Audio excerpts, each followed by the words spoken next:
Grow journals. A lot of growers use them. There's a few different types of journals out there to use, and that's what we're going to go over today. But first, before we get started, don't forget to show some love to the channel by subscribing, liking, and sharing. It helps with the algorithm, and it helps to suggest my videos to people that are like-minded as yourself. So, different types of grow journals. You got notebooks, you got apps, you got Word docs, and you got spreadsheets. And there's many more besides that, but those are the ones that I'm just rhyming off right now. So basically, a grow journal is basically anything you have that you can keep track of your progress, of your grow, over and over and over again. So basically, the main reason for using a grow journal is to learn from your mistakes, to make sure that you don't repeat them in the future, and to keep track of the things that you've done right, and to make sure that you continue to do those in the future. You get to see what worked, you get to see what didn't work, and that way you can prevent from making any past mistakes that you made before. Journaling lets you log all the small details that may help you to troubleshoot problems that have come up. You know, if you find a problem and you end up recording it and then you end up diagnosing it, or you get somebody's help to help you diagnose it, and then in the future, and you just happen to see that problem again, and you go back in your notes and you're like, there's the problem.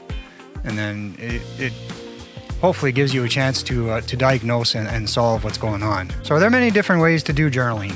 Whatever method you use, always begin by including info about your strain or your cultivar, your soil type or hydroponic solution type, whether it's a seed or a clone, your container size, your growing medium, what type of fertilizer and nutrients that you're using, and the amounts that you're using, your type of light, and what kind of intensity that you're using that as, and the height that the light is at from your plants, whether it's an indica or a sativa strain, your air temperature, your humidity, and equipment data.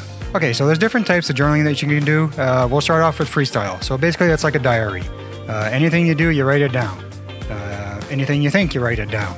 Anything you notice, you write it down. Anything, all that stuff. You're writing down everything. Your water, your lights, your nutrients, your pH, your date, your strains, all that stuff. All the stuff I already talked about. A lot of people also write down how the plants looked, the color, the size, markings, all that stuff. Anything to help you in the future and to avoid problems that you've already had. So there are a few apps out there: Grow Buddy, Grow with Jane, Bud Grow Journal, and Community. And they're all basically similar. They're all very similar. With many of these apps, you can create as many grow logs as you need. Most of the apps will also send you reminders to water and feed if you're like me and you have a bad memory. You're also able to take pictures with the app to help track your progress. Each app is a little bit different, but basically they're all the same.